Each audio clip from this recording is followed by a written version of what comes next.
छांट करके जो विपक्ष को वोट देने वाले लोग हैं उनके नाम काटे जा रहे हैं। हम गए, देखा क्या हो रहा है क्या नहीं हो रहा है। वहां तो ये थोड़ी पूछा जाता है कि तू बीजेपी का है, तू कांग्रेस का है, तू सपा का है, बसपा का है। बार बार कहते हैं कि प्रधानमंत्री जी इस कार्यकाल को पूरा नहीं कर पाएंगे। जो देश की कुंडली बोलती है, हमारे राष्ट्र की कुंडली बोलती है, हमारे राष्ट्र का निर्माण जिस दिन हुआ था और मोदी जी की जो कुंडली है, ये दोनों की कुंडली का आपस में बड़ा गहरा संबंध है। उस गांव को अंतिम गांव करके लिखा जाता था बोर्ड में, आज वही गांव मोदी जी के जाने पर प्रथम गांव हो गया। मोदी जी साक्षात ईश्वर के अवतार हैं। जाकी रही भावना जैसी, प्रभु मूरत देखी तिन तैसी। मैंने जब वो मुख्यमंत्री नहीं भी थे जी बिल्कुल, लेकिन मुझे उनके अंदर मुख्यमंत्री वाली छवि दिखती थी। हमारे माननीय मुख्यमंत्री पुष्कर सिंह धामी जी जैसे ही वहां पहुंचे तो वहां के सारे भूत प्रेत भाग गए। क्योंकि सीएम हाउस के 5 वर्ष वो पूरे करने जा रहे हैं, मात्र 20 दिन बाकी रह गए हैं। पिछले सब लोगों का रिकॉर्ड टूट जाएगा जो अभी तक मुख्यमंत्री रहे हैं। अभी मुख्यमंत्री जी ने मदरसे को बंद करने की घोषणा करी। कि मदरसे बंद करने की बात नहीं हुई है, मदरसे में शिक्षा क्या हो रही है। आपने लिव इन रिलेशनशिप की बात करी, लेकिन सरकार ने तो इसको मान्यता दिया है। जो लोग साथ में लिविंग रिलेशनशिप में रह रहे हैं वो लोग कब एक दूसरे के लिए खतरा बन जाए। जो महिलाएं अपनी स्वेच्छा से किसी पुरुष के साथ रहती हैं या किसी भी संबंध में रहती हैं, तो क्या ये फिर शोषण का आरोप लगाना उचित है? जो आप आज रो रहे हो, चाहे वो आपका प्रेम 1 साल का है, 2 साल का है, 10 साल का है, 50 साल का, जितने साल का भी, आप रोने वाली स्थिति तक क्यों आए। द हिली पॉडकास्ट सामाजिक मुद्दों, गीत संगीत और उत्तराखंड की सच्ची आवाज का मंच। इस स्वतंत्र प्रयास को मजबूत बनाने के लिए द हिली फाउंडेशन को स्क्रीन पर दिए गए बैंक डिटेल्स, क्यूआर कोड या यूपीआई आईडी से सहयोग दें। आपका साथ हमारी ताकत। नमस्कार, आप देख रहे हैं हिली न्यूज़ और आज हमारे स्टूडियो में मौजूद हैं उत्तराखंड सरकार में निर्वाचित जो मंत्री हैं, राज्य मंत्री डॉक्टर संतोष खंडूड़ी जी। बहुत स्वागत है। नमस्कार, जय श्री राम। सबसे पहले तो आपको हिली न्यूज़ की तरफ से बहुत सारी शुभकामनाएं और बधाई कि सरकार में आप नामित हुए हैं। जी बहुत बहुत धन्यवाद। ये सरकार की तरफ से एक जिम्मेदारी है, एक कार्य है, एक सेवा है समाज की। जी हम जिस भी प्रकार से समाज में अपने कार्य क्षेत्र को बढ़ा सकते हैं, सेवा दे सकते हैं, ये एक सेवक का काम है। जी जी दायित्व तो एक प्रकार से सेवा ही हुई, तो इसलिए जी हम समाज की सेवा के लिए सरकार ने हमको नामित किया है। जी जी आपको जो विभाग आवंटित किया गया है सरकार की तरफ से, उसकी रूपरेखा क्या रहेगी आगे, कैसे उसमें आप कार्य करने वाले हैं और किस तरह से, क्योंकि अभी हाल ही में सरकार एसआईआर के तहत लोगों का चिन्हीकरण भी कर रही है, तो इसको कैसे देखते हैं और थोड़ा विस्तृत में अपने विभाग के माध्यम से आप कैसे जन सेवा को करेंगे इस उत्तराखंड के अंदर? वाकई में अगर हम लोग देखें तो उत्तराखंड में थोड़ा सा टफ हो रहा है कई मायने से, जी क्योंकि लोगों की जो मानसिकता है, लोगों की सोच है और जो एक ठीक से मैसेज पहुंचने वाली जो बात है, जी इसमें सबसे बड़ी बात क्या है कि लोग इसका कई प्रकार का अर्थ निकाल रहे हैं। विपक्ष भी इसका अलग अर्थ निकाल रहे हैं। जी दरअसल इसका मतलब ये नहीं है, जैसे पहाड़ से जो लोग देहरादून में हैं तो वो कई बार ग्राम प्रधान के लिए या क्षेत्र पंचायत के लिए या जिला पंचायत के लिए जो ग्राम स्तर के जो चुनाव होते हैं उसमें वो बेसिकली अधिकांश लोग गांव वोट देने जाते हैं। बिल्कुल। तो अब जो ये चुनाव होंगे विधानसभा के या लोकसभा के चुनाव होंगे, ये जब पूरे राष्ट्रीय स्तर और राज्य स्तरीय चुनाव होते हैं, बेसिकली ये गणना तब की है जी और इससे उस चुनाव पर कोई असर नहीं पड़ने वाला। पहले तो जी हमको ये समझना है कि हम इस गलत फहमी में न रहें कि हमने यहाँ एसआईआर करा दिया तो हम वहाँ कर पाएंगे या नहीं कर पाएंगे, वहाँ गांव में वोट दे पाएंगे या नहीं दे पाएंगे। हर व्यक्ति अपने ग्राम प्रधान, जिला पंचायत, क्षेत्र पंचायत के लिए अपने गांव में वोट देने जा सकता है और उसको पूरा अधिकार भी होगा और अपने क्षेत्र में बढ़ चढ़कर हिस्सा भी ले सकता है। जी, अब रही बात जो इस बार जो हम लोग पूरी तरह देख देख करके सबको वोटिंग लिस्ट में पुरानी जो 2003 की है, 2025 की है, जिसने 2025 की लिस्ट में नहीं है, 2003 की लिस्ट में नहीं है, और नए लोग हैं जो 18 साल के अब होने जा रहे हैं, कई प्रकार की बातें हैं। जी, तो उन सबका किस आधार पर उनको वोटिंग लिस्ट में, वोटर लिस्ट में उनको आना है, उनका नाम कैसे चढ़ाना है, किस प्रकार से उनकी उनकी ज़रूरत है। तो आपकी जो एक तरह से आधार जो है, आपका जो मूल आधार है, बिल्कुल। उसको लेकर के, और सबसे बड़ी बात आपकी फ़ोटो होनी चाहिए। वहाँ पर आपको पूरी जानकारी दे दी जाएगी कि आप जी, किस प्रकार से वोटिंग लिस्ट में आ सकते हैं। कई बच्चे ऐसे हैं जो मान लिया जाए अभी मार्च में, अप्रैल में, मई में, जून में, जुलाई में 18 वर्ष के होंगे, जी, वो किस प्रकार से वोटिंग लिस्ट में आएँगे? जी, एक तो हमारी ये पहल है। दूसरी ऐसी पहल है, कुछ ऐसे अप्रवासीय लोग हैं जो यहाँ के हैं ही नहीं, बिल्कुल। और वो ज़बरदस्ती जो है वो उनको जो है वोटिंग लिस्ट में लाया जाएगा। कोई जी, ऐसे व्यक्ति तो नहीं है जो संशय की स्थिति में हो, जो यहाँ का नहीं है, जो या अवैध व्यक्ति है, तो ऐसे व्यक्ति से उस वोटिंग लिस्ट में उल्टा-सीधा नाम ना चढ़े। तो बिल्कुल। पूरी जानकारी के साथ, प्रबुद्ध जानकारी के साथ इस समय पूरा सक्रिय रूप में कार्य किया जा रहा है। हर व्यक्ति को अपने आप को, स्वयं को उस वोटिंग लिस्ट में नाम चढ़ाने के लिए जागरूक होना चाहिए, हुँ, बढ़ चढ़कर हिस्सा लेना चाहिए, और धन्यवाद करना चाहिए सरकार का कि कहीं मैं रह न जाऊं, कहीं मैं छूट न जाऊं, जी, कहीं ऐसा ना हो सारे लोग वोट देने जा रहे हैं और आपका नाम लिस्ट में है ही नहीं। कई बार ऐसा होता भी था लोगों के साथ बहुत बार। कि वो बड़े भाव के साथ जा रहा है, लेकिन वहां पता लगा लिस्ट में नाम ही नहीं है, फिर वो जी, इधर उधर कई जगह जाता था। तो जी, ऐसी परिस्थिति में आप कृपया इस सभी लोग, एक बहुत अच्छा संदेश है कि सभी लोग बढ़ चढ़कर इसमें हिस्सा लें। ये आप, हम सभी और पूरे राष्ट्र और राज्य के लिए बहुत आवश्यक है, हम सबकी सुरक्षा के लिए बहुत आवश्यक है, और हमें अपने आसपास के लोगों को भी जागरूक अवश्य करना चाहिए। सरकार इसको सुरक्षा की दृष्टि से क्योंकि स्थानीय लोगों का चिन्हीकरण करा रही है, लेकिन विपक्षियों का आरोप है कि वोटर लिस्ट से लोगों को वंचित रखा जा रहा है। छाँट करके जो विपक्ष को वोट देने वाले लोग हैं, उनके नाम काटे जा रहे हैं। तो इसको कैसे देखते हैं? कई बार हम भी गए जी, जहाँ-जहाँ पर लोग काम कर रहे हैं एसआईआर में, तो हम गए, देखा क्या हो रहा है, क्या नहीं हो रहा है। वहाँ तो ये थोड़ी पूछा जाता है कि तू बीजेपी का है, तू कांग्रेस का है, तू सपा का है, बसपा का है, तू कौन-सी जाति का, कौन-से धर्म का है, कौन-सी प्रजाति का है।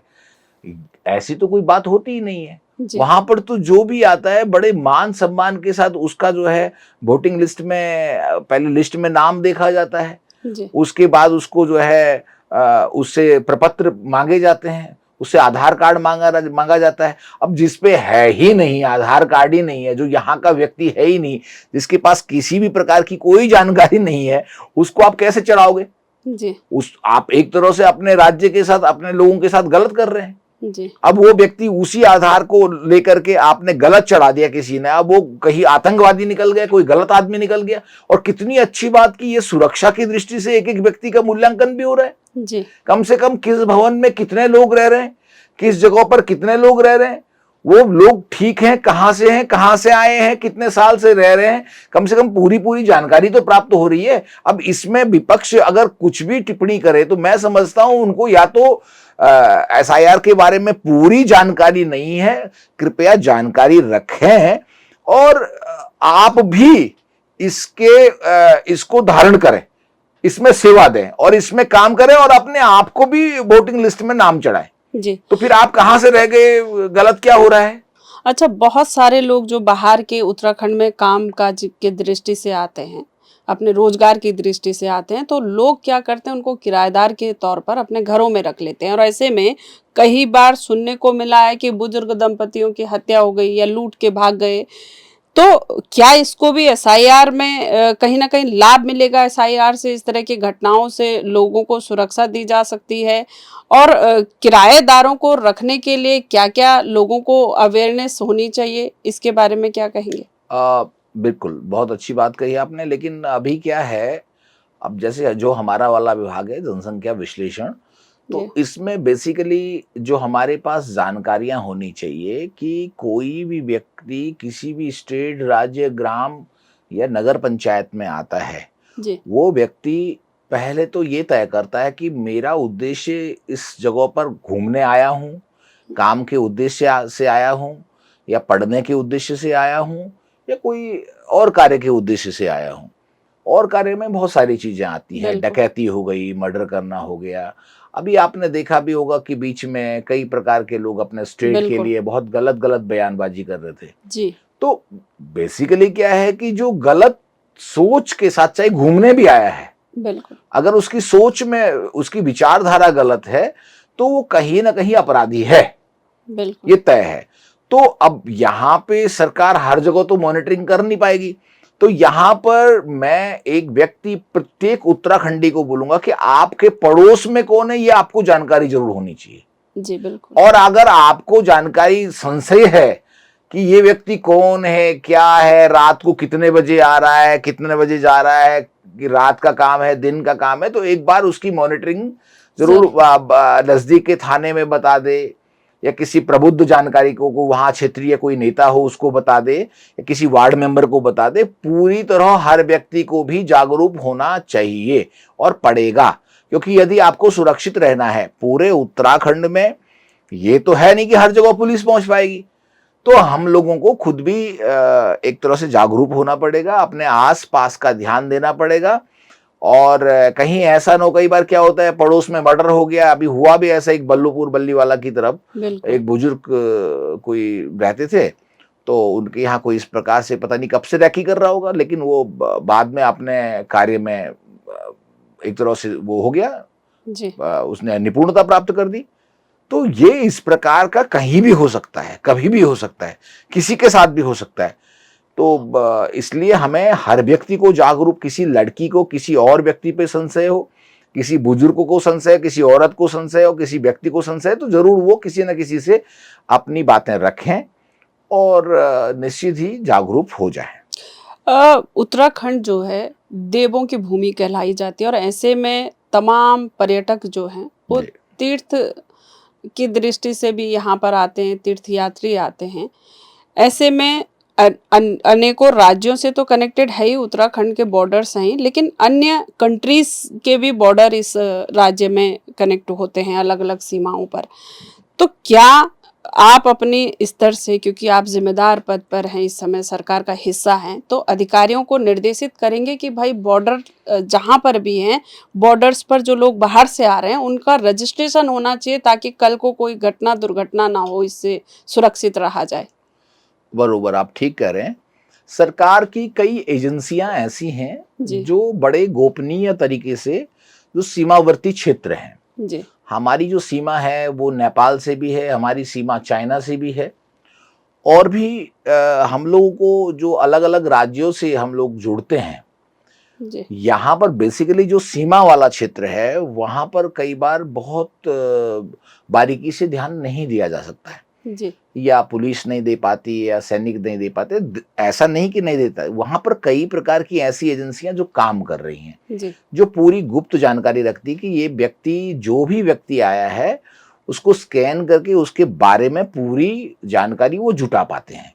बिल्कुल, अब ऐसी स्थिति में कई बार क्या होता है कि अभी तो पूरे उत्तराखंड, जब से नेपाल और उत्तराखंड की जो संबंधों की बात आई कि पैदल रास्ते से पहले लोग आसानी से नेपाल से उत्तराखंड आ जाते थे, वो अभी भी ठीक है, लेकिन जब से कई चीजें वहां जी, प्रतिबंधित बिल्कुल, हुई हैं, जी, तो अभी चीजें बदली हैं, पहले की अपेक्षा आज चीजें बदली हैं। और लोग माध्यम बनाते हैं, विषय नेपाल और भारत का नहीं है, जी, विषय है चाइना वाला आदमी भी गलत सोच से वहां आ सकता है, पाकिस्तान का व्यक्ति भी नेपाल के रास्ते आ सकता है। तो वहां पर स्कैन होता है एक एक व्यक्ति की जानकारी, उसका पूरा बायोडाटा, उसका पूरा आधार, सारी चीजें, पूरे प्रपत्र।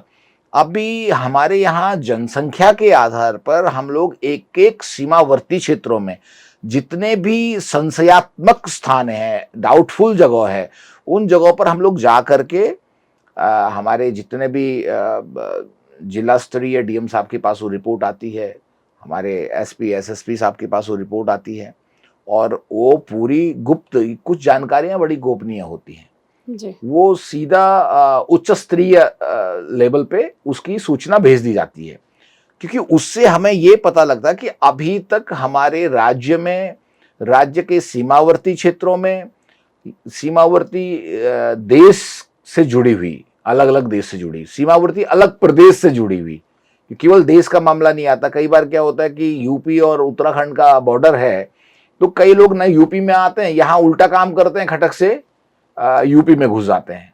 ऐसी भी बिल्कुल। स्थिति होती है, यहाँ उन्होंने चोरी चकारी की या उल्टे सीधे काम किए, वो जाके यूपी में चले जाएंगे, बिल्कुल। यूपी में उल्टा सीधा काम किया आकर के वो उत्तराखंड में। तो ऐसे सभी लोगों के ऊपर हमारे अलग अलग एजेंसियां काम कर रही हैं। भारत सरकार और उत्तराखंड सरकार बहुत अच्छा, अभी देखा जाए पूरे स्टेट में, और यहाँ नहीं, स्कूलों में, जी। स्कूलों में भी आपने देखा होगा कई बच्चे ऐसे पकड़े गए जिनका संबंध सीधा पाकिस्तान से है या अन्य देशों से है, अन्य जगहों से है।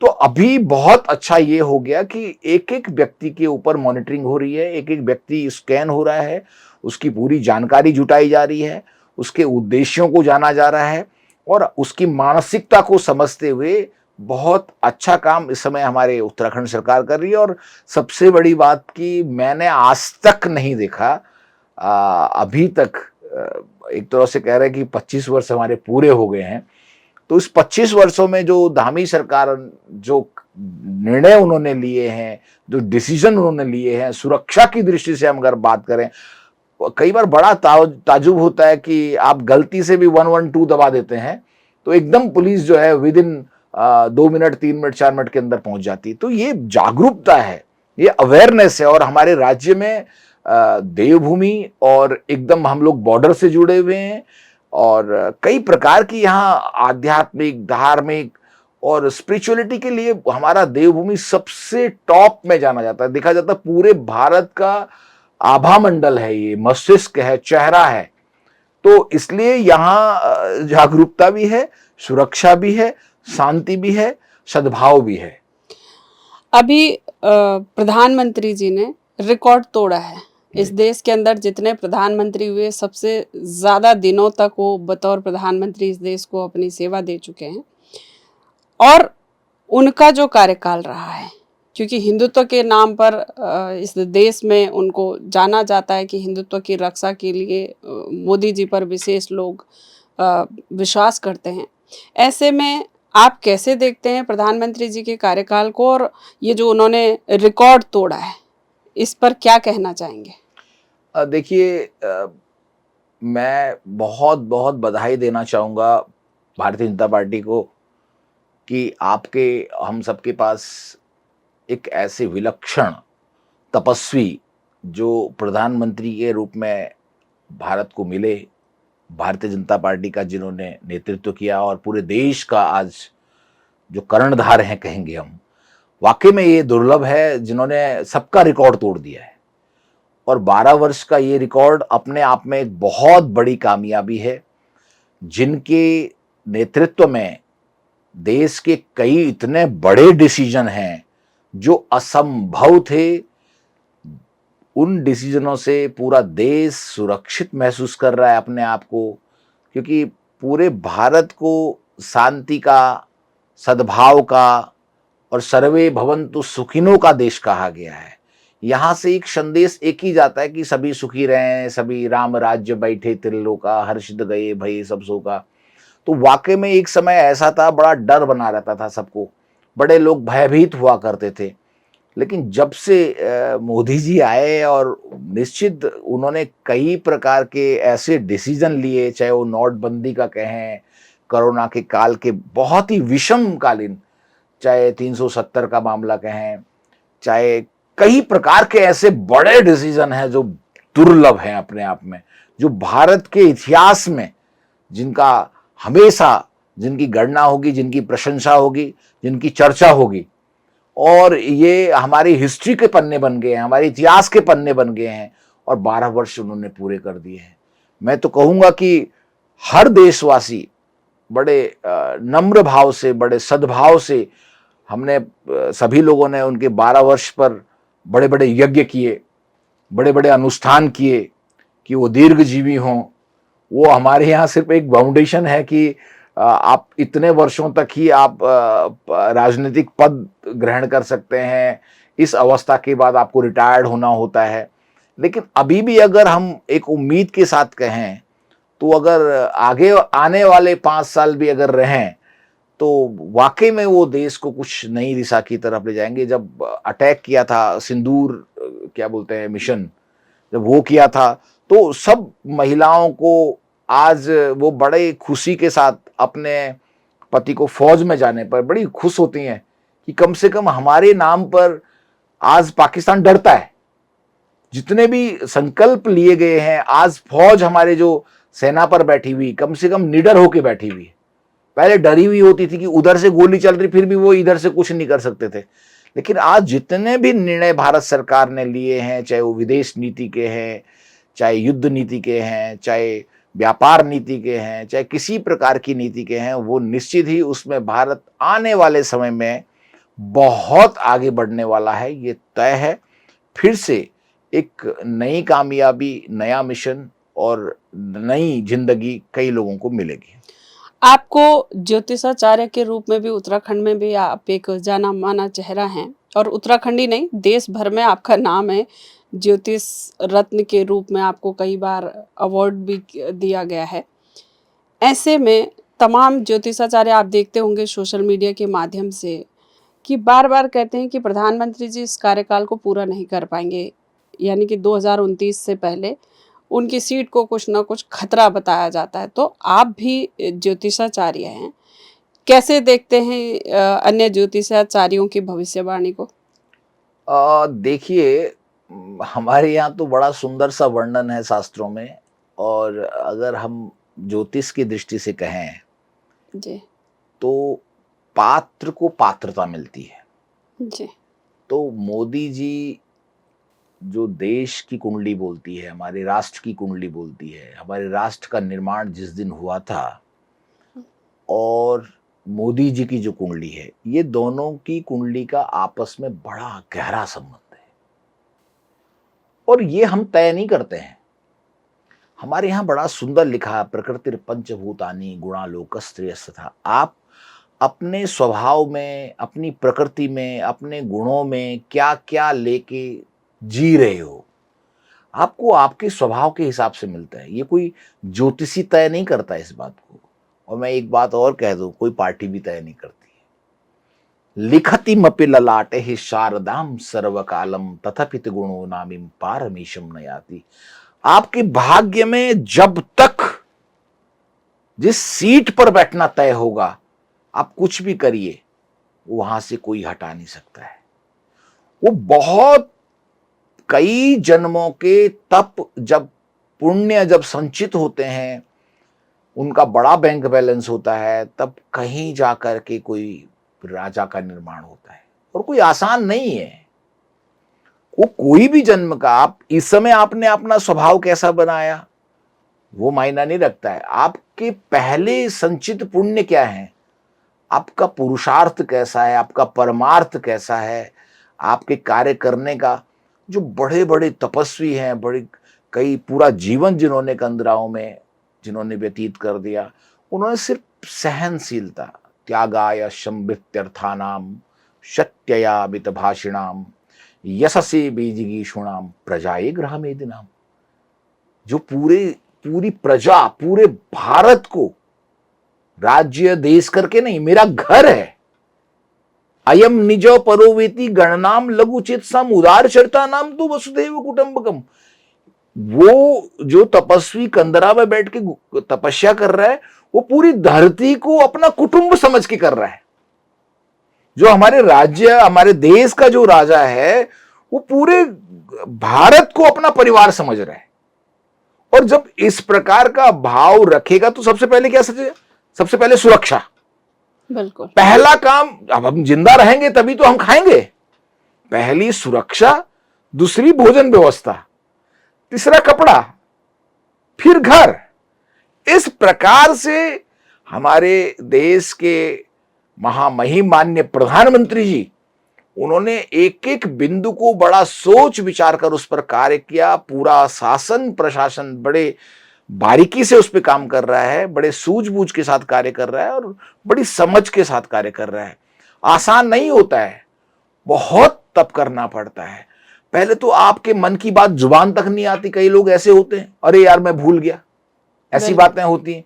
अरे तुम्हारे अंदर की बातें तुम्हारी जुबान में, तुम दूसरे के मन की बात क्या समझोगे?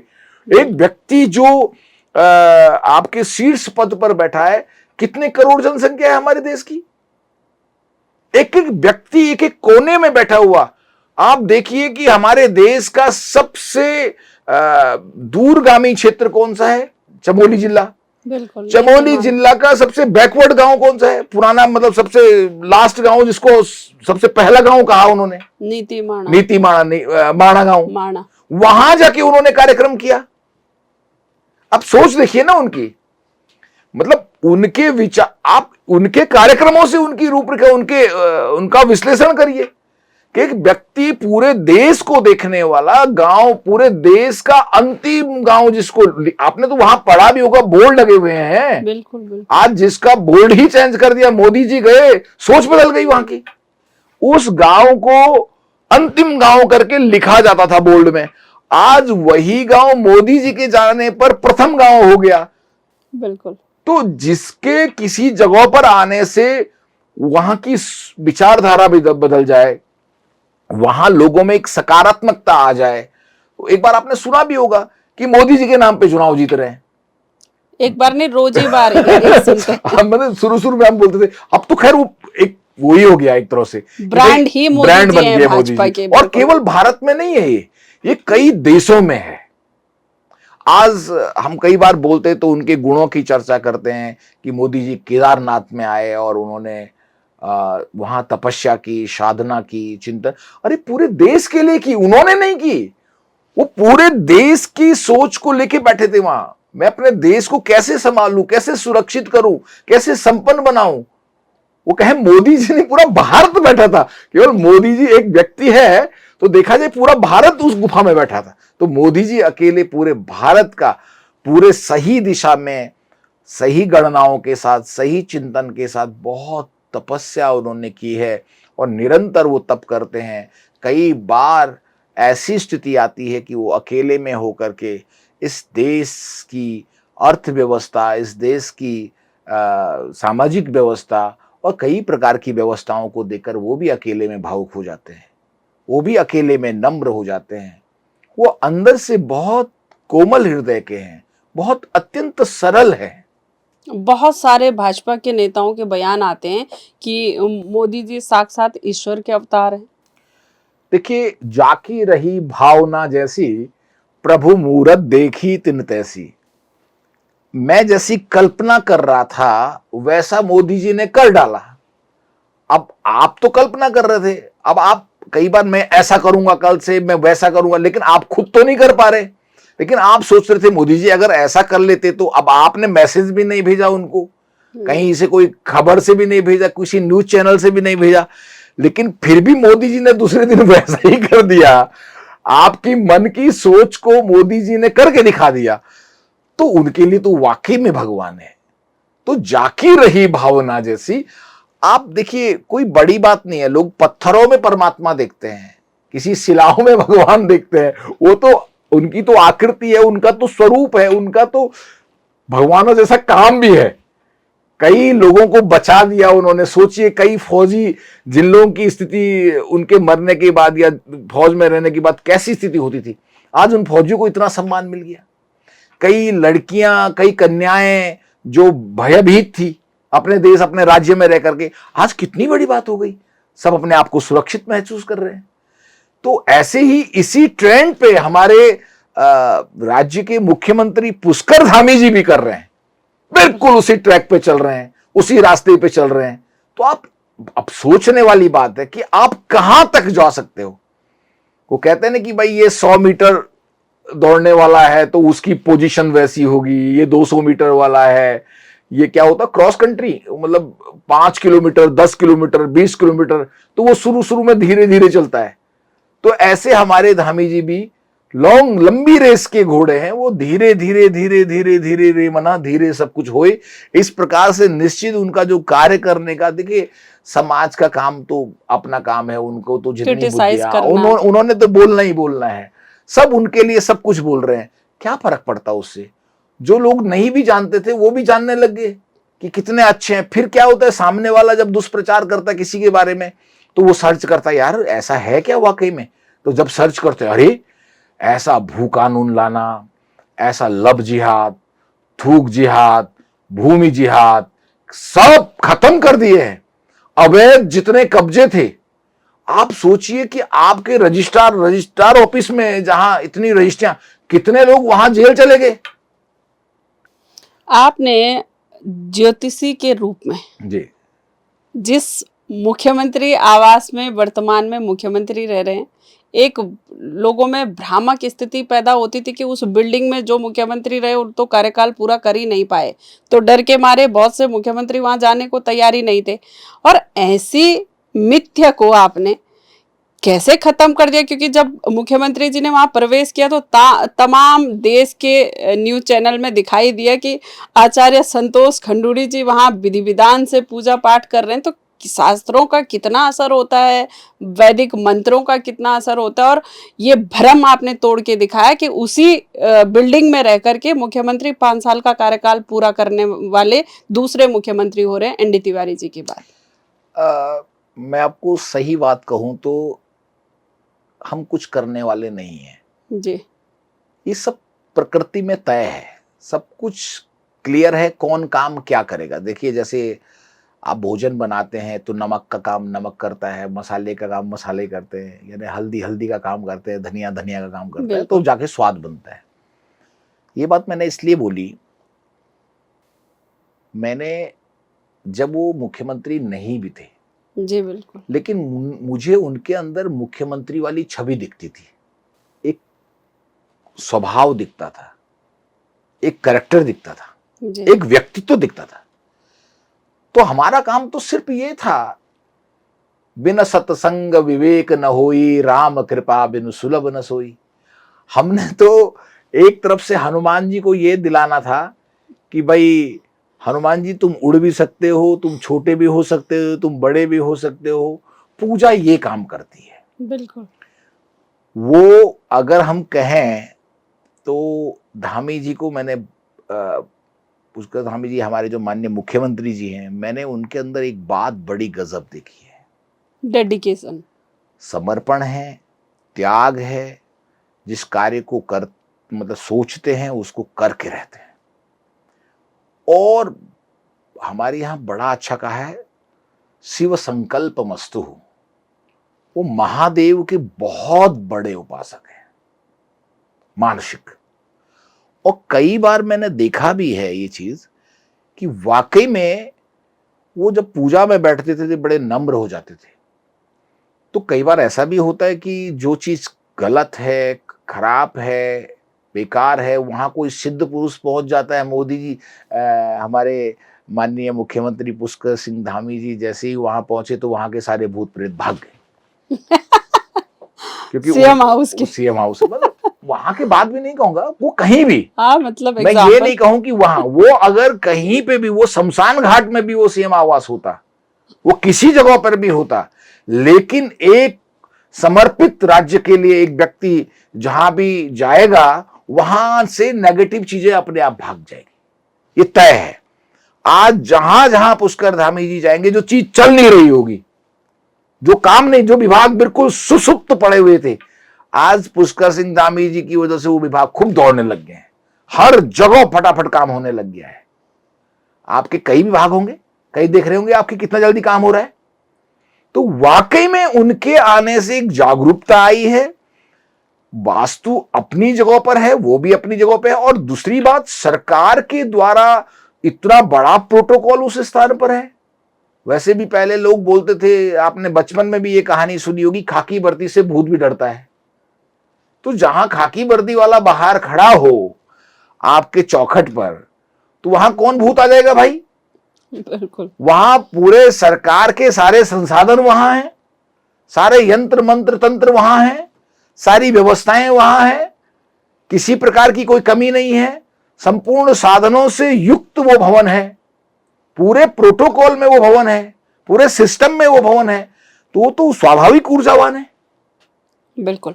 और आप ये चीजें कई बार लोग संशय, देखिए लोगों का काम है समझना, सुनना, सोचना, बाकी तो 5 वर्ष वो पूरे करने जा रहे हैं, मात्र 20 दिन बाकी रह गए हैं, पिछले सब लोगों का रिकॉर्ड टूट जाएगा जो अभी तक मुख्यमंत्री रहे हैं। बिल्कुल। हम तो, मेरे तो बोलते हुए भी रोंगटे खड़े हो रहे हैं कि हमने बोला था कि आप 10 साल रहोगे, जी। आज वो बात पूरी होने जा रही है।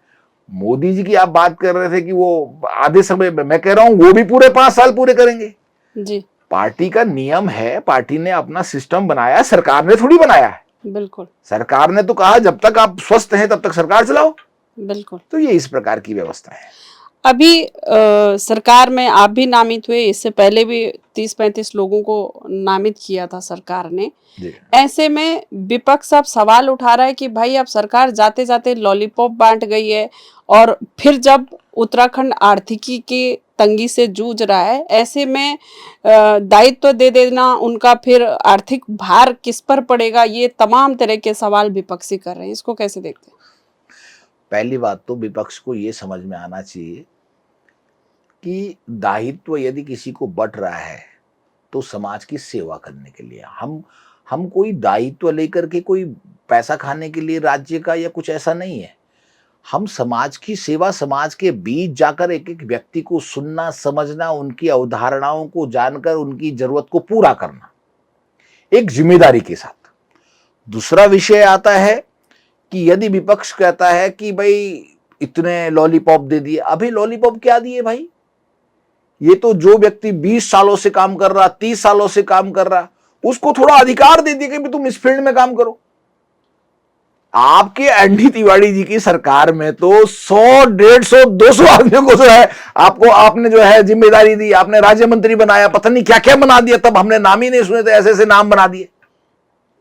आप अपना देखिए, उनके टाइम पे क्या हुआ, किसी और के टाइम पे क्या हुआ। इसके इतर हरीश रावत जी जब मुख्यमंत्री कार्यकाल लगभग पूरा ही करने वाले थे, उस दौरान भी इवन के लोगों के जियो तक जारी नहीं हो पाए थे, मंत्री बना के उनको बेचारों को छोड़ दिया गया था, वो अपना कार्यभार तक नहीं ग्रहण कर पाए थे, और वही लोग अब भारतीय जनता पार्टी पर आरोप लगा रहे हैं। एक्चुअल में लोग पुरानी बात भूल जाते हैं। हमें बड़ा सोच विचार करके, लोगों को केवल इतना है कि हम लोग जो भी कुछ कर रहे हैं, हम आज विपक्ष में बैठे हैं, हम ही सही हैं, हम ही सच हैं, क्योंकि जनता को बताना है, जनता को बेवकूफ बनाना है, जनता को भ्रमित करना है। सरकार जो समर्पित भाव से कार्य कर रही है, जो लोग बड़ी जिम्मेदारी के साथ कार्य कर रहे हैं, धामी जी एक एक घर घर में जाकर के जब कोई परेशानी होती है, कोई कष्ट होता है, प्रत्येक जिले में जाके, फिर राज्य में जाकर के, आपने देखा होगा इस समय हमारे राष्ट्रीय अध्यक्ष जी आए हैं, आपके बूथ अध्यक्ष, मंडल अध्यक्ष तक उनके घर जाकर के बैठे, उनके घर जाकर के भोजन किया, प्रसाद लिया।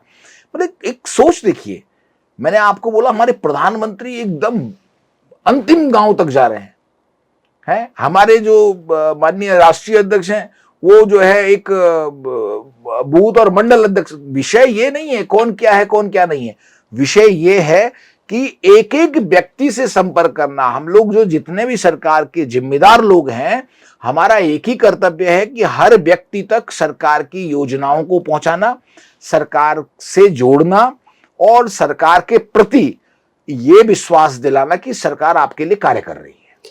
आप भारतीय जनता पार्टी से संबंध रखते हैं और सरकार का अहम हिस्सा भी हैं। 2027 में अब चुनाव होने वाले हैं, मुझे लगता है कि मार्च तक तो लगभग फरवरी में ही हो जाएंगे, ऐसा मेरा अंदाजा है।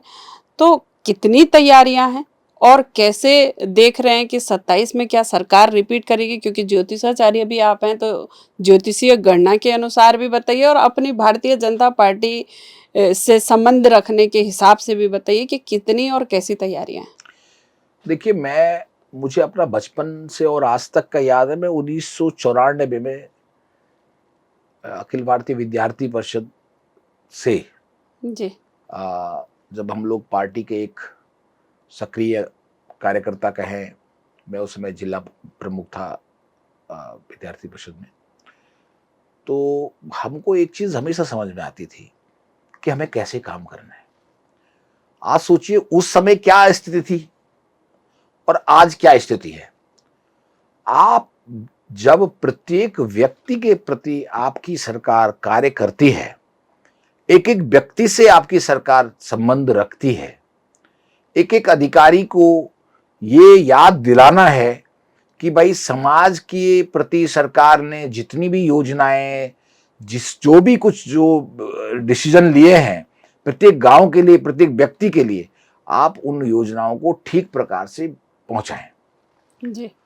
आज यह भारतीय जनता पार्टी हो, हमारी भारतीय जनता पार्टी की सरकार जो आज एक एक व्यक्ति तक पहुंचकर अपनी योजनाओं को पहुंचा रही है, ये आज जो भी कुछ हो रहा है, मैं कहूं आने वाले 2027 में भी जो होगा और इससे पहले 2021-22 में भी जो हुआ है, ये आपकी निपुणता का परिणाम है, आपकी सेवा और समर्पण का परिणाम है। ये तय है ये बात कि भारतीय जनता पार्टी का या सरकार का एक एक योजनाएं व्यक्ति व्यक्ति तक पहुंच रहा है। कम से कम लोगों को इतना समझ में, यार चाहे कुछ भी कहो, कि इतना काम तो कभी नहीं हुआ, ऐसा तो कभी नहीं हुआ, अब देखो क्या नहीं हो रहा है।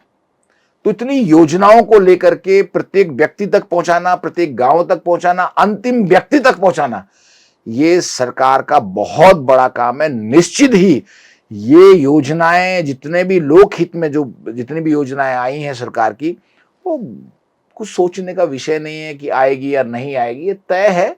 पार्टी रिपीट कर रही है। बीच में बहुत क्या बोलते हैं, बरसाती मेंढक हैं, बहुत आते हैं। वो बरसात जाने के बाद उन मेंढकों का भी पता नहीं चलता कि वो मेंढक भी कोई प्रजाति थी कि नहीं थी। नहीं, कंपटीशन भाजपा का किससे है, यूकेडी से या कांग्रेस से? मैं इस प्रकार की बात ही नहीं कहूंगा, मैं तो सरकार की योजनाओं को व्यक्ति तक पहुंचाने की बात करूंगा कि अब सरकार का देखो, पार्टी बीजेपी हो, कांग्रेस हो, सपा हो, बसपा हो, यूकेडी हो, वो बेचारे अपना काम कर रहे हैं। अब उनकी नीतियां कितना काम, जब बीजेपी सत्ता में नहीं थी जी। तब भी बीजेपी के लोग समाज के बीच में काम करते थे, लोकहित में काम करते थे, एनजीओ के माध्यम से काम करते थे, कई प्रकार की योजनाओं के माध्यम से काम करते थे।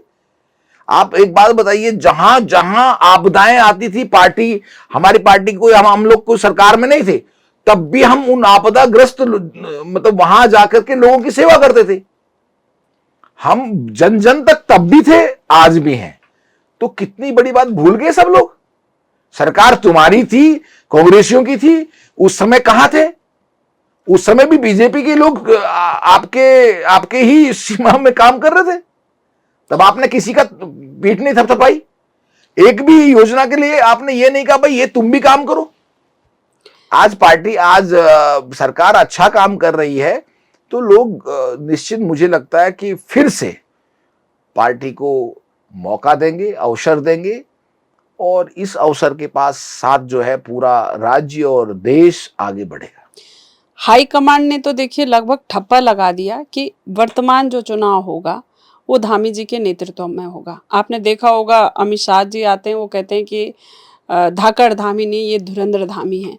ऐसे ही राष्ट्रीय अध्यक्ष आते हैं नितिन नवीन जी, वो बोलते हैं कि भैया धामी से अच्छा कोई नहीं है, इन्हीं के नेतृत्व में चुनाव होगा। अब 2027 में मैं, क्योंकि आपसे ये सवाल ज्योतिषाचार्य के नाते कर रही हूँ कि एक ज्योतिषाचार्य के नाते आप ये बताइए कि 2027 में भी धामी ही मुख्यमंत्री रहेंगे क्या? देखिए, ये राष्ट्रीय नेतृत्व के हाथ में होता है जी। कि कौन बनने वाला है, कौन नहीं बनने वाला है। लेकिन अभी तक आपके नेतृत्व में, माननीय पुष्कर सिंह धामी जी के नेतृत्व में जो सरकार ने कार्य किए हैं, वो अभी इतने उम्मीद है कि सरकार उनके नेतृत्व में आगे आ रही है। एक बहुत बड़ी बात होती है। हमेशा उत्तराखंड में ये परंपरा रही है, पहले भी आपने देखा होगा, एक बार कांग्रेस, एक बार बीजेपी, एक बार कांग्रेस, एक बार बीजेपी। लेकिन अभी 2 बार लगातार बीजेपी, ये मैं आपको ज्योतिषीय गणना के आधार पर बोल रहा हूं कि जहां एक अच्छे व्यक्ति को दायित्व दिया जाता है, वो अपने दायित्व का निर्वहन कितनी कुशलता से कितनी योग्यता के साथ, कितनी नम्रता के साथ, कितने सद्भाव के साथ, कितने गुणों के साथ, कितने समर्पण के साथ करता है। और जितना सामर्थ्य में है उतने सामर्थ्य से भी अधिक सेवा का भाव रख करके मुख्य सेवक के रूप में जो काम हुआ है, वो निश्चित ही मुझे लगता है कि शायद राष्ट्रीय स्तर पर जो उनके प्रति भाव बनेगा वो उन्हीं के फेवर में होना है। 2027 में इलेक्शंस होने हैं और ऐसे में प्रधानमंत्री जी ने महिला आरक्षण की बात कही, क्योंकि आप सरकार का हिस्सा है, तो कहीं पर ऐसी चर्चा होती है कि क्या 33% आरक्षण उत्तराखंड में लागू होगा चुनाव में? हाँ, निश्चित होगा। बिल्कुल, अगर आपकी सरकार ने ये घोषणा, ये बिल पास कर दिया है, तो निश्चित इसका लाभ हमें तो बहुत बहुत बधाई देना चाहिए अपनी माताओं को, बहनों को, कि ये एक अवसर है और ये अवसर केवल बीजेपी ही आपको दे रही है, दे सकती है, या जो भी कहें। और इस अवसर का आप अवश्य लाभ लें और निश्चित ही आपके राज्य में भी इस प्रकार का लाभ आपको मिलेगा। आप मुख्यमंत्री जी के यहाँ अमूमन पूजा पाठ में भी उनको उनके मतलब एक हिसाब से ज्योतिषाचार्य के रूप में भी दिखाई पड़ते हैं और सरकार का हिस्सा भी आप उन्होंने आपको बनाया है। ऐसे में क्योंकि युवा मुख्यमंत्री हैं, तो कभी उनको ये ज्योतिषाचार्य के रूप में या फिर सरकार का हिस्सा जो आप मंत्री के रूप में आपको नामित किया गया, उस नाते कभी सलाह देंगे कि युवाओं की भी भागीदारी तय कर दीजिए साहब 2027 में? देखिए, विषय बिल्कुल अलग है। इसमें ये कहना बड़ा असंभव होगा कि युवाओं के लिए या उसके लिए पार्टी की जो नीति है, सरकार की जो नीति है, उसके आधार पर योग्यताएं आप देखेंगे। मैं ज्योतिष के आधार पर कह रहा हूँ, आप देखेंगे इस वर्ष 2027 में बहुत नए चेहरे आपको देखने को मिलेंगे। अच्छा, ये तय है। पक्ष विपक्ष में दोनों में ही या सिर्फ? दोनों जगह। अच्छा। और ये एकदम बहुत बड़ी खबर, आपको सरकार में बहुत कुछ तरोताजा नया नया कुछ मिलने को मिलेगा। विधानसभा में अलग ही रौनक और अलग ही चमक आएगी और कुछ नई खबरें आपको अवश्य दिखाई देगी। बहुत कुछ अच्छा होने वाला है और अच्छा ही हो रहा है। गैरसैंण राजधानी की बहुत चर्चाएं होती हैं और तमाम लोग धरने पर भी बैठे हैं कि भाई गैरसैंण में राजधानी स्थायी होनी चाहिए। इसको कैसे देखते हैं और सरकार क्या कुछ प्लानिंग कर रही है इस संदर्भ में? देखिए, सरकार का अपना सब कुछ तय है और जी। ऐसा नहीं कहेंगे सरकार ने, जब सबको ध्यान में रखते हुए वहाँ पे विधानसभा सत्र होता है, तो ऐसा नहीं है। सब हो रहा है अपने समय पर। पार्टी अपना काम कर रही है, सरकार अपना काम कर रही है। मुख्यमंत्री जी के अब तक का जो कार्यकाल है, आप कह रहे हैं कि 20 दिन बाद वो एक इस प्रदेश का जो रिकॉर्ड है उसको तोड़ रहे हैं कि भाई सबसे ज़्यादा कार्यकाल उन्होंने दिया बिना रुके, बिना थके, और जनता की सेवा लगातार वो मुख्य सेवक के रूप में कर रहे हैं। उनके कार्यकाल को कैसे देखते हैं और क्या कुछ नई ऐसी योजनाएं इस प्रदेश के लिए बन रही हैं जिनमें आप अपने अपने सुझाव सरकार को देने का काम कर रहे हैं? जो नए जो मंत्री बनाए गए हैं, कैसे देखते हैं इसको? वाकई में पुष्कर धामी सरकार जो है पिछले कई रिकॉर्ड तोड़ चुकी है। जी। कई लोगों के रिकॉर्ड तोड़ चुकी है, कई मुख्यमंत्रियों के रिकॉर्ड तोड़ चुकी है। ये तय है कि मात्र 20 दिन शेष हैं और अभी तक के जितने मुख्यमंत्री हुए हैं उनमें सबसे ज्यादा कार्यकाल जिनका होगा वो पुष्कर धामी जी होंगे। देखिए, क्या होता है कि आप कोई भी कार्य, आप लंबे समय तक आपको अवसर मिलता है तो आपका आत्मविश्वास बढ़ता है।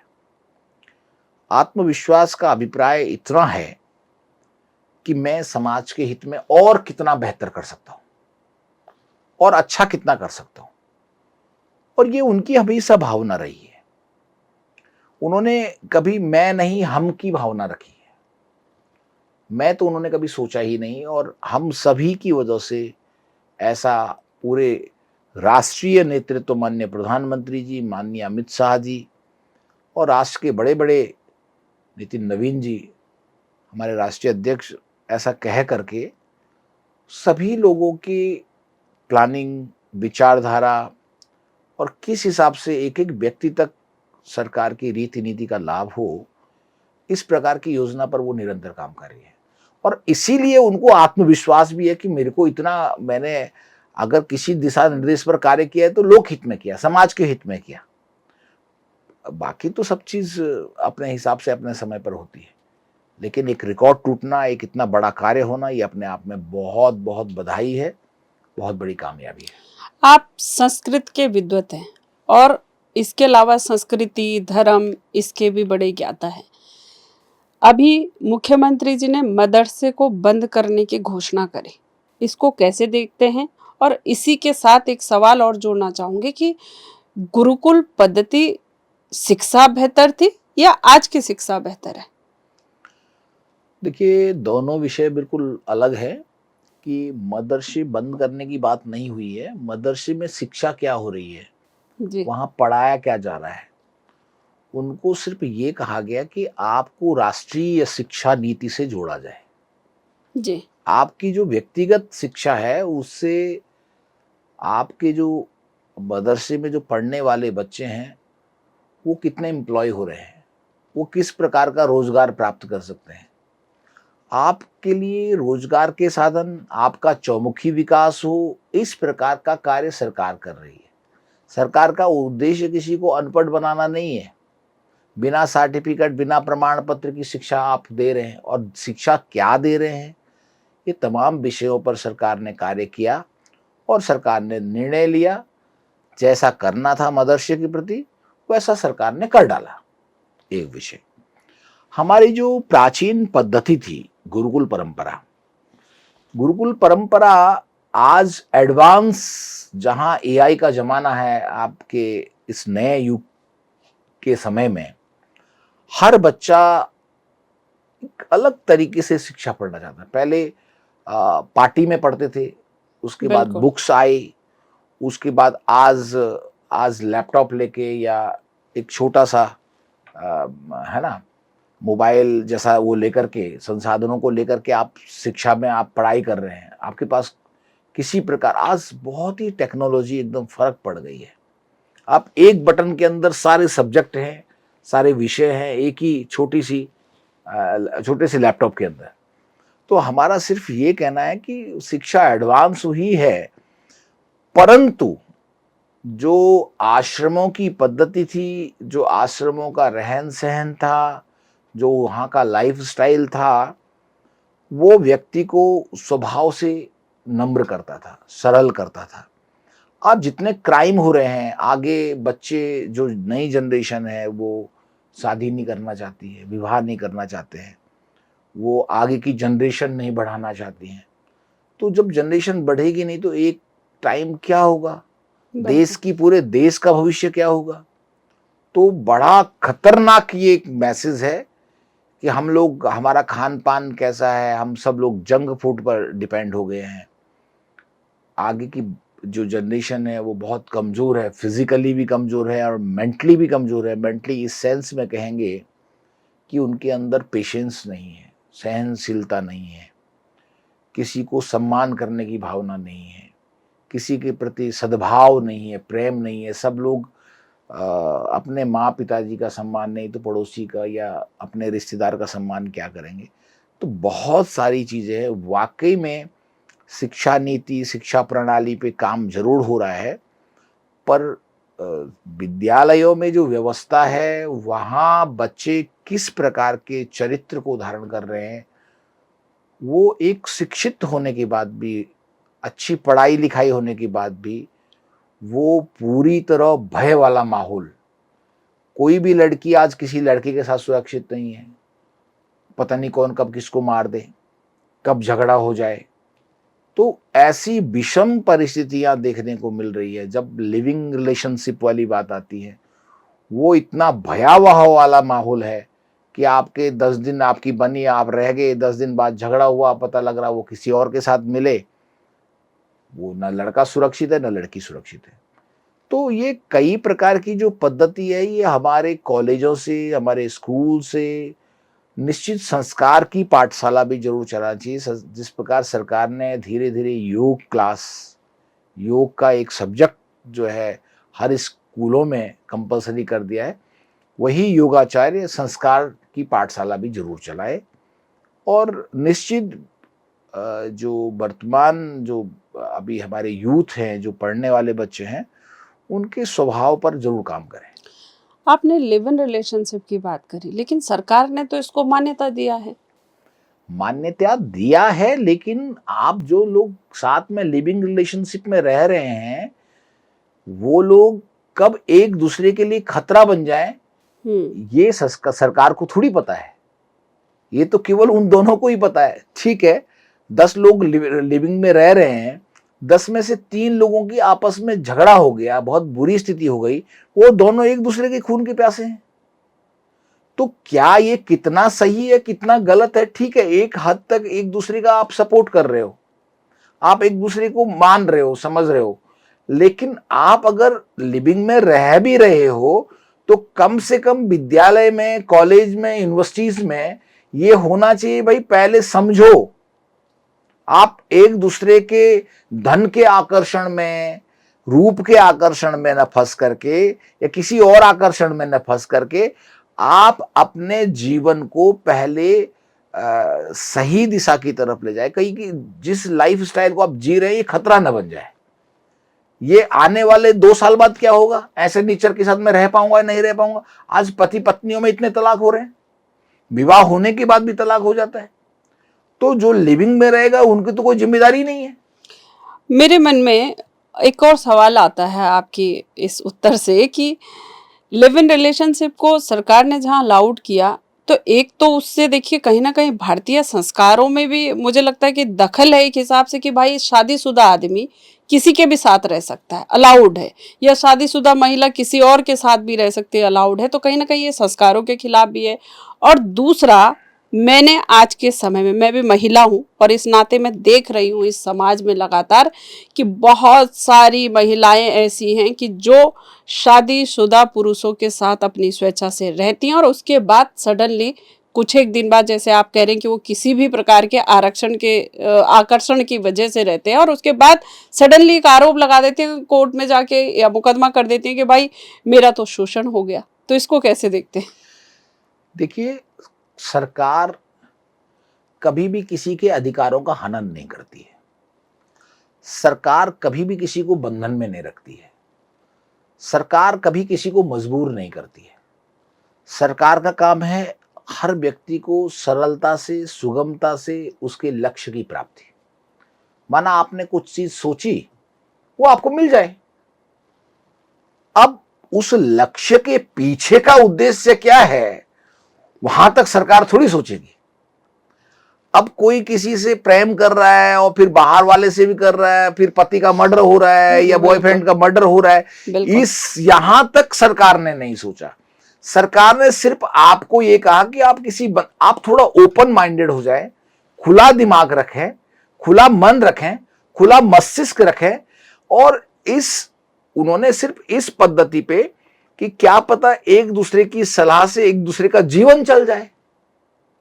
ये केवल जीवन में सुगमता के लिए कहा था। मैं एकदम विरोध किसी का भी नहीं करूंगा, लेकिन ये कहूंगा कि कहीं सरकार की इसके पीछे की ये नीति तो नहीं थी, सबकी सुगमता, सरलता, सफलता। यार इस व्यक्ति ये सपोर्ट कर दे, इसकी वजह से कई बार किसी के पास आर्थिक स्थिति ठीक नहीं होती है, वो उस आर्थिकी की वजह से करता है। कई परिस्थितियां हो सकती हैं, किसी के पीछे कुछ भी कारण हो सकता है, बाकी तो एडिशनल कुछ भी हो सकता है। लेकिन जो कारण है और उस कारण के पीछे की सोच खतरनाक है, निहायती डेंजर है। तो यहां पर उस व्यक्ति का काम है कि मैं जिस चीज का लाभ ले रहा हूं इसको कितना मर्यादित करके लेना चाहिए, कितनी मर्यादा में रह करके लेना चाहिए। इसका मतलब यह नहीं होता है कि आप किसी पे अधिकार जमा दें। आप किसी की, कई बार होता है ना ऐसा, आपने किसी की मदद की, बाद में उसके ऊपर अधिकार जमा दिया। तो आप कई बार नहीं, अमूमन ऐसा ही होता है। हाँ, तो जहां आप मदद के बाद अधिकार जमा देते हैं, तो ये कई चीजें ऐसी होती हैं कि सामने वाले को सिर्फ सुरक्षित रखना, ये सरकार ने या हाई कोर्ट ने या सुप्रीम कोर्ट ने किसी को भी कोई ये संस्कार की बातें या किसी गलत बनाना नहीं था, किसी को गलत रास्ते पे ले जाना नहीं था सरकार का या हाई कोर्ट सुप्रीम कोर्ट का। सिर्फ ये था कि भाई आप एक दूसरे के काम आए। और पता लगा नहीं नहीं नहीं फाउंडेशन है भाई, मैं किसी की मदद नहीं कर सकता हूं, नहीं नहीं नहीं सरकार ने मना कर रखा है। अभी आपने देखा होगा पहले भी क्या होता था कि सड़क में कोई एक्सीडेंट हो गया, कोई मर गया, तो पहले ये था कि नहीं नहीं नहीं नहीं आप जो उठाएगा उसी पे केस लगेगा। बिल्कुल अब सरकार ने कितना अच्छा कर दिया बिल्कुल कि आप उसको ले जा करके हॉस्पिटल में ले जाए, सच बताइए, जो कुछ हुआ था वो स्पष्ट करिए, तो अभी लोगों की मदद हो रही है। आपको सब कुछ मिल जाएगा, कोई बड़ी बात नहीं है, और आप अधिकारी हैं हर चीज के। तो सरकार की हर नीति बहुत अच्छी है, लेकिन उस नीति का लाभ लेने वाले उनकी मानसिकता कैसी है उस पर डिपेंड करता है। मैं भी एक पॉलिटिशियन हूँ और मेरा सवाल ये था कि क्योंकि हम तो सुबह से शाम तक अलग अलग लोगों से मिलना हमारा होता है, ऐसे में मैं ज़्यादातर पुरुषों को ये रोते हुए देखती हूँ कि भाई हमने तो किसी भी महिला को मदद के नाते अपना हाथ बढ़ाया था और उसके बाद उस महिला ने हम पर जाकर के आरोप लगा दिया कि इसने हमारा शारीरिक शोषण कर दिया। और ऐसे में आप देख भी रहे होंगे न्यायालयों में तमाम मामले ऐसे शोषण के पेंडिंग है। मेरा सवाल ये था कि जो महिलाएं अपनी स्वेच्छा से किसी पुरुष के साथ रहती हैं या किसी भी संबंध में रहती हैं, तो क्या ये फिर शोषण का आरोप लगाना उचित है? फिर बात वहीं आती है, मैं आपको स्पष्ट कर देता हूं। सरकार जो नीतियां लाती है, कोड जो भी धाराएं लाते हैं, जो भी जिस भी धारा के अंतर्गत समाज को एक संदेश देते हैं कि भाई तुम इस धारा के अंतर्गत अपना जीवन जी सकते हो। पहली बात कि जो लड़की आरोप लगा रही है, जी दूसरी बात कि जो रो रहा है, बिल्कुल जो व्यक्ति रो रहा है, जो आप आज रो रहे हो, चाहे वो आपका प्रेम 1 साल का है, 2 साल का है, 10 साल का है, 50 साल का, जितने साल का भी है, आप रोने वाली स्थिति तक क्यों आए? बिल्कुल ये आपके ही विवेक के ऊपर डिपेंड करता है। आपको शायद जानकारी होगी, बॉम्बे में, बेंगलोर में और अन्य कई देशों में भी और दिल्ली में भी अब एक व्यक्ति सड़क में या कहीं ऑफिस बनाकर केवल लोगों का दुख सुनता है और उसका पैसा लेता है। आज कई पुरुष बोलते हैं हमको केवल अपने मन की बात करने के लिए कोई महिला चाहिए। कई पुरुष कहते हैं हमें अपने मन की बात करने, अपने मन को हल्का करने के लिए कोई महिला चाहिए। ये मानसिकता है। कुछ लोग अपने साथ के लड़कों को ढूंढते हैं, कुछ महिलाओं को ढूंढते हैं, कुछ पुरुषों को ढूंढते हैं। ये हमेशा से चली आ रही परंपरा, कोई आज की परंपरा नहीं है। लेकिन आपने एक शब्द सुना होगा बड़ा अच्छा, जहां अपेक्षा होगी वहां उपेक्षा होगी। जहां आप एक अधिकार जमा दोगे किसी के ऊपर, तब घटनाएं होने की संभावना तय है। जहां भी आपने जिस रिश्ते में अधिकार जमाया, चाहे आपका नौकर क्यों नहीं हो घर में, आपने उसको अधिकार के साथ कह दिया, दूसरे दिन नौकरी छोड़ के चला जाएगा। पति को कह दिया, पति छोड़ के चला जाएगा। छोड़ेगा नहीं तो ट्रांसफर ले लेगा, ट्रांसफर नहीं तो रात को लेट से आएगा। तो अधिकार की बात होती है, वहां इस प्रकार की घटनाएं घटती ही घटती है, इसमें कोई दोहराई नहीं है। अभी तक जितनी भी घटनाएं, पहली बात कि आप जितने भी लोग हैं इनको काउंसलिंग करनी चाहिए, इनको किसी अच्छे जानकार को अपने आप को दिखाना चाहिए, अपना विश्लेषण करना चाहिए। जैसे हम दर्पण के तैयार होकर दर्पण के आगे खड़े होते हैं ना, तो हम देखते हैं यार हम फिट अच्छे लग रहे नहीं लग रहे। तो ऐसे ही हम कई बार अकेले में बैठ करके अपना स्वयं का मूल्यांकन करें, स्वयं का चिंतन करें, नहीं तो किसी गुरु, किसी व्यक्ति के, किसी अच्छे सलाहकार के सानिध्य में रह करके स्वयं पर चिंतन करते हुए अपने जीवन को जीने का प्रयास करें। नहीं तो कहीं भी घटना हो सकती है। इसीलिए मैं ये सवाल कर रही थी। बिल्कुल, आपका प्रश्न बहुत, और ये अमूमन है, ये आजकल हर घर में हो रहा है। और कभी कोई बता रहे थे कि ऐसी ऐसी घटनाएं सुनने को मिल रही हैं कि हर राज्य में, हर शहर में लोगों का लिविंग से, लोगों का दूसरों से आकर्षण बढ़ रहा है, दूसरों के साथ। अब वो शुरू में आकर्षण ठीक है, शुरू में 1-2 महीने, 6 महीने का आकर्षण ठीक है, उसके बाद वो अधिकार पे चले जाती है बात। वहां अधिपत्य हो जाता है, मेरे लिए ये ले आओ, मेरे लिए वो कर दो, मेरे लिए ऐसा कर दो। तो जहां अधिकार की बात आती है, आप आ रहे हैं, आप ये लेके आना। हाँ, अब वो आदमी बिना सोचे जाएगा, यार मेरी कोई टेंशन तो है नहीं, कुछ लग तो रहा नहीं, हाँ, कुछ हो तो रहा नहीं, मैं भी क्यों करूं। तो जहां इस प्रकार का बर्डन, हाँ अपने मन से कर रहा है, वो अपनी खुशी से कर रहा भाई, तो उसका प्रेशर किसी पे नहीं है। तो इस प्रकार की अवधारणाएं, इस प्रकार की सोच बहुत खतरनाक है। जहां आप धीरे धीरे किसी भी चीज के ऊपर अधिकार जमाना, आप अपने कुत्ते के ऊपर ही अधिकार जमाए अपने घर में, भाई तू वहां उसके घर में क्यों गया था, या वहां क्यों गया था, वो दूसरे दिन से आपको ही काटना शुरू कर देगा। तो इस प्रकार का हर व्यक्ति को अधिकार, दबाव, प्रेशर में कोई नहीं जीना चाहता है। सरकार ने, सुप्रीम कोर्ट ने और हाई कोर्ट ने ये व्यक्ति को आराम से जीने के लिए नियम बनाए हैं, ये सिस्टम बनाया है, किसी को परेशान करने के लिए नहीं। अब लोगों की मानसिकता इतनी खतरनाक और जहरीली हो गई है कि वो खुद के लिए अपने आप को परेशानी पैदा कर रहे हैं। आपके विभाग की ओर चलते हैं, क्योंकि अब सवालों को समेटते हैं।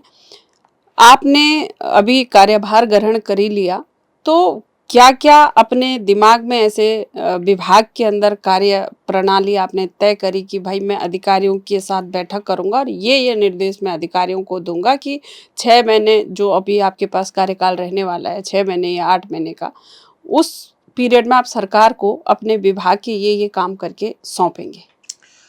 बिल्कुल, आपने बिल्कुल सही प्रश्न किया। एक्चुअल में क्या है कि जनसंख्या विश्लेषण जो मेरे पास कार्य है, जी, बेसिकली इसकी सारी रिपोर्ट प्रत्येक जिले के जिलाधिकारी और एसएसपी के पास होती है, और इसमें गोपन रिपोर्ट भी होती है, एलआईओ और इन सब के पास सारी जानकारी होती है। हमारा काम इतना है कि हमारे, पहली बात तो पूरे प्रदेश के अंदर सरकार के जितनी योजनाएं हैं, उतनी योजनाओं का जो यहाँ का प्रवासी है, क्या वो उसका लाभ ले पा रहा है। सरकार की जितनी नीतियां हैं, जितने सरकार ने प्रत्येक व्यक्ति तक पहुंचाने वाले जो सेवा दी है, क्या वो वहां तक पहुंच पा रहा है। वहां अप्रवासी लोग कैसे हैं, कितने हैं, कितने लोग केवल एक हफ्ते के लिए आते हैं, कितने लोग एक महीने के लिए आते हैं, कितने लोग साल भर के लिए आते हैं, कितने लोग किस प्रकार का धंधा करते हैं। अब आप जैसे केदारनाथ जाइए, जी, तो केदारनाथ में कई घोड़े वाले हैं, खच्चर वाले हैं, कई और प्रकार के सामान वाले हैं। तो वो केवल 6 महीने के लिए, समझ लीजिए 6 महीने भी पूरे कहाँ होते हैं उसमें, वो 3-4 महीने के लिए अपना व्यापार करने के लिए आते हैं। ऐसे कई प्रकार के लोग हैं जो कुछ दिनों के लिए आते हैं, कुछ महीनों के लिए आते हैं, कुछ समय के लिए आते हैं। वो कैसे आते हैं, किस प्रकार के आते हैं, उनकी किस प्रकार की, क्या वो लोग आते हैं किसी प्रवासी लोग को, या स्थिर जो यहाँ का गांव वाला है, नगर वाला है, वहां का पुराना व्यक्ति है, कोई महिला अकेले रह रही है, कोई बुजुर्ग अकेला रह रहा है, कोई असुरक्षित तो नहीं है। क्योंकि हमारा कार्य व्यक्ति की सुरक्षा भी है। बिल्कुल। एक एक व्यक्ति की जानकारी लेना। अभी जैसे मैंने जिस जिस जिले में मेरा संपर्क है अपने लोकल में, मैंने उनसे एक डाटा लिया कि भाई किस प्रकार से हमारे यहाँ जो एक हफ्ते के लिए आ रहे हैं, एक महीने के लिए आ रहे हैं, ऐसे कितने लोग हैं, कैसे व्यापारी हैं। जैसे आपके क्या बेचने वाले नहीं आते, बिल्कुल, बिल्कुल, हाँ, फेरी वाले हैं, हाँ। तो चंद घंटों वाले भी हैं, हाँ, बिल्कुल आते हैं, हाँ। है ना। कोई घंटों के लिए आता है, कोई दिनों के लिए आता है, कोई कुछ समय के लिए आता है। तो ये जितने भी लोग हैं, क्या इनकी भी तो संख्या है, इनकी गणना की जा रही, नहीं की जा रही है। ये किस प्रकार से इनकी कार्यशैली है, क्या कार्य करते हैं, क्या बेचते हैं, जो बेचते हैं उनका रेट क्या है, क्या लूटपाट तो नहीं करते हैं, किस प्रकार की इनकी मानसिकता। सरकार इतने जबरदस्त कार्य कर रही है, अब इससे ज्यादा क्या करेगी बताइए आप। एक एक व्यक्ति तक उसकी जो है सरकार की रीति नीति को, हर व्यक्ति को सुरक्षित, जो कोई आदमी अकेला बूढ़ा कहीं बैठा भी है, ये कोई महिला है, कोई लड़की है, वो ऐसा न महसूस करे कि भाई मैं अकेली हूं, क्या करूंगी। भाई आपके पास सरकार के लोग, सरकार के नुमाइंदे, सरकार के अधिकारी सब आपके पास पहुंच रहे हैं, आप पूरी तरह सुरक्षित हैं। और हमारा यही कर्तव्य है, इसीलिए मैं सरकार के इस कार्य में पूरा बढ़ चढ़ के, मैं तो पहले दिन से, मेरे रुचि का विषय भी हुआ, जी। क्योंकि मेरा एक काम है कि प्रत्येक व्यक्ति से मैं जुड़ना चाहता हूं। मैं बहुत आध्यात्मिक व्यक्ति हूं, तो मैं हर जीवात्मा के अंदर, एक बचपन में हम लोगों ने, हमारे बुजुर्ग पढ़ाया करते थे, सिखाया करते थे कि एक जीवात्मा का लक्ष्य परमात्मा की प्राप्ति। अब इस संसार में कितने लोग हैं, कितने उनके चेहरे हैं, हर व्यक्ति नया चेहरा, हर व्यक्ति नया गुण। आप उससे क्या देख रहे हैं, क्या मिल रहा है, क्या पा रहे हैं, मैं उसके लिए क्या कर सकता हूं। मेरा हमेशा होता था कि भगवान मैं किसी के काम आऊं, कम से कम मैं किसी की सेवा कर पाऊं। मैं कुछ उसको दे ना पाऊं तो विचारों से सेवा करूं, उसको ढाढ़स दिलाऊं, उसको आत्मबल दिलाऊं। तो ये मेरे को तो बड़ी अच्छी जिम्मेदारी, मैं तो बड़ा खुश हुआ। आध्यात्म केवल सीमित दायरा नहीं है कि मैं आध्यात्म के लिए केवल 4 धाम है, या आपका धर्म संस्कृति है, या ज्योतिष परिषद है, या अकादमी है। नहीं, हर कार्य आध्यात्म है। आप मन से, रुचि से, भाव से, समर्पण के साथ करते हैं तो सारे काम आध्यात्म है। आध्यात्म का अभिप्राय है आत्मा से, लगन से, मन से, भाव के साथ कार्य करना, समर्पण भाव के साथ कार्य करना, वही आध्यात्म है। और आपके हर कार्य में आध्यात्म होता है। हर व्यक्ति अपने, पता नहीं आपके कार्य में परमात्मा आपको कहां मिल जाए, तो जाकी रही भावना जैसी। तो इसलिए पूरे मनोभाव के साथ मैं अपने इस सेवा को कर रहा हूं, समर्पण के साथ कर रहा हूं, त्याग के साथ कर रहा हूं। ये जरूरी नहीं कि सरकार हमको हमारी जितनी भाग दौड़ होगी उतना देगी या नहीं देगी, वो भाव ही नहीं है। क्या पता हमारी जेब से लग जाए और हमारी जेब से लगेगा। तो इस जितना हमको, जितना भी टाइम मिला है, हम इतने टाइम के अंदर ये दावे के साथ कह रहे हैं, सरकार की नीतियों को व्यक्ति व्यक्ति तक पहुंचाएंगे, घर घर तक पहुंचाएंगे, और एक एक व्यक्ति को सुरक्षित रखेंगे। और यही हमारा संकल्प है। एक अंतिम सवाल ले रही हूँ मैं आपसे कि आप एबीवीपी से जुड़े रहे, मतलब लंबे समय से समाज हित में काम भी कर रहे हैं, चाहे ज्योतिष के माध्यम से कर रहे हो, चाहे अपने अलग अलग क्षेत्रों में संस्थाओं के माध्यम से लोगों से जुड़ करके। क्या 2027 में संतोष खंडूड़ी जी भी कहीं से चुनाव लड़ेंगे? बिल्कुल नहीं, मेरा ये भाव ही नहीं है। जी। और मैंने, पहली बात तो मेरा एक ही भाव रहा है कि मैंने 200 से अधिक कथाएं करी हैं जी। और पूरे देश भर में की है। मैं विदेश भी गया हूँ, कई देशों में मैंने यात्राएं की हैं, कथाएं की हैं, कई प्रकार के कार्यक्रम किए हैं। मैंने राजनीति में आकर के कोई राजनीति करना नहीं है। मेरा उद्देश्य सेवा का है। मुझे सेवा दी जाएगी कहीं से तो मैं सेवा करूंगा। मैं अपने झंडे डंडे, आपने देखा होगा सबने अपने बैनर लगा दिए, पोस्टर लगा दिए, ये बना दिए। मैंने कुछ नहीं बनाया है। मैं अत्यंत गुप्त तरीके से, मैं कई ऐसी कॉलोनियों में जा चुका हूं, वहां ये देख करके, वहां के लोकल जो लोग हैं, वहां ये पूछ के भाई कैसे कैसे लोग हैं यहाँ पे, कितने नए लोग आए हैं, क्या स्थिति है, किस प्रकार का कार्य नया हो रहा है, कोई किसी ने नया काम खोला है, वो कौन व्यक्ति है, नया काम किस टाइप का हो रहा है, कोई हथियार बेच रहा है, कोई क्या बेच रहा है, कोई किस प्रकार का सामान बेच रहा है, सामान कैसा है, उसमें कोई मिलावट तो नहीं है। एक एक व्यक्ति, आप सोचिए, मतलब एक एक काम को, चीजों का मूल्यांकन कर रहा, मोहल्ले में, सोसाइटियों में, घरों में जा करके। वो किसी वर्ग व्यक्ति को देख के नहीं, हर वर्ग में जा रहा हूं मैं। और जहां मेरे को डाउट है जिस वर्ग में, वहां तो ज्यादा ही जा रहा हूं। तो मेरा अपना एक संकल्प है, मैं उनको भी समझा रहा हूं, उस वर्ग में भी जाके समझा रहा हूं, भाई ध्यान दीजिएगा, सबकी सुरक्षा है। तुम सुरक्षित हो, तुम्हारा परिवार सुरक्षित है, पूरा देश सुरक्षित है। तुमने गलती करी, तुम्हारे चक्कर में 200 लोग मारे जाएंगे।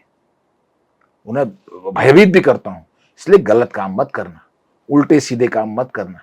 आजकल जैसे आपने देखा होगा कि नशे के बहुत सारे साधन बेचे जा रहे हैं। युवा जो है नशे की तरफ आकर्षित हो रहा है, जो पढ़ने की इच्छा नहीं रख रहा है। पढ़ना, आज का कई बच्चे ऐसे जो पढ़ना ही नहीं चाहते हैं। बिल्कुल। कुछ काम ही, अब काम तो है ही नहीं ना, सीखा ही नहीं है काम। और एक वर्ग ऐसा है जो अपने बच्चों को छोटी अवस्था से काम सिखाते हैं। तो यहां हमने उन बच्चों को भी जागरूक करना है। इवन यही नहीं, कारागृह में भी जो लोग अच्छे हैं या बुरे हैं, किसी भी परिस्थिति में गए हैं, उनकी सोच को बदलना, वो भी तो संख्या में आते हैं। बिल्कुल। हर व्यक्ति को देश के हित में आप क्या सोच रहे हैं, वहां भी आपको रोजगार देना है, वहां भी आप कुछ बनाएं, ऐसा साधन बनाएं कि आपको सरकार न खिलाएं, आप अपनी मेहनत से खाएं। यहां भी बिल्कुल। आप ऐसा सामान बनाएं कि वो बिके और फिर आप नए नए व्यंजन खाओ, अच्छा खाओ, और अपनी मानसिकता को राष्ट्र हित में, व्यक्ति हित में, जनहित में, राज्य हित में कार्य करें। बिल्कुल। तो इस प्रकार की सोच लेकर जब हम समाज के बीच में आते हैं, आपको मांगने की जरूरत नहीं पड़ती, आपको स्वाभाविक सरकार देगी या परमात्मा देगा। मुझे याद है जब मैंने नौकरी छोड़ी तो मैं हमेशा रास्ते में हेड ट्रेल करता था कि भाई मेरा नौकरी छोड़ने से मेरा फायदा होगा कि नुकसान होगा। तो कई बार क्या ज्यादा बार आता था कि नौकरी छोड़ दे। अच्छा। तो वो सिक्का कई बार खो भी जाता था, नीचे गिरता, कई बार तो मैं हाथ में ऐसे पकड़ के देखता था। हाँ। तो वो खो जाता था। बड़ी मतलब अपने अंदर जो विचार चल रहे होते थे उसके ऊपर मैं इस प्रकार से डिसीजन लेता था। बिल्कुल। तो सोचता था कि क्या होगा, तो ये होता था नौकरी छोड़ दे। फिर मैं बोलता था यार नौकरी में रहूंगा तो कल प्रमोशन होगा। मेरे साथ के कई लोग प्रिंसिपल बन गए हैं, बिल्कुल। मेरे साथ के लोग कई प्रधानाचार्य बन गए हैं, कई लोग और अच्छी पोजीशन में चले गए हैं। मैं बड़ा सोचा, मैंने कहा यार मेरा यहाँ तो मेरे को प्रमोशन मिलेगा, मैं जब नौकरी छोड़ूंगा तो मुझे प्रमोशन तो नहीं मिलेगा। आप विश्वास करोगे, नौकरी छोड़ के मुझे जो प्रमोशन मिला, मैं अपनी जिंदगी में नहीं सोच सकता हूं। मैंने कई देशों की यात्रा की, पूरे भारत की यात्रा की, ऐसे ऐसे दुर्लभ स्थानों की यात्रा की। इससे बड़ा प्रमोशन क्या है? इतना कुछ जोड़ा, इतना लोगों से प्यार हुआ, इससे बड़ा प्रमोशन क्या हो सकता है? किसी चीज की कमी नहीं, मान सम्मान प्यार, मेरा दायरा सीमित न रह करके असीमित हो गया, बिल्कुल। मेरा विस्तार हुआ। तो इससे बड़ा प्रमोशन क्या हुआ? वो तो एक विभाग में ही एक सीमित दायरे तक रह गए और मैं असीमित बन गया। बिल्कुल। और ईश्वर की कृपा होती कि संकल्प, आपके भाव कैसे, आपके विचार कैसे, आप कितने लोगों को बदल सकते हैं, आप समाज के प्रति क्या सोच सकते हैं, क्या कर सकते हैं, क्या सोचते हैं, क्या करते हैं, किस प्रकार का आप समर्पण है आपके अंदर। सबसे बड़ी बात होती कि आपकी भावनाएं कैसी है, आपकी इंटेंशन कैसी है। तो वो आपकी सोच ही आपका संसार है, आपके विचार ही आपकी दुनिया है। इसलिए अपने विचारों को ठीक करो, समाज के प्रति समर्पित होकर कार्य करें। जी, बहुत धन्यवाद। अब हमारे साथ जुड़े थे डॉक्टर आचार्य संतोष खंडूरी जी, जो सरकार में एक अहम दायित्व निभा रहे हैं जनसंख्या नियंत्रण समिति का। तो आज हमारे बीच थे और बहुत अच्छी बातचीत आपसे हुई। बहुत धन्यवाद। जय श्री राम।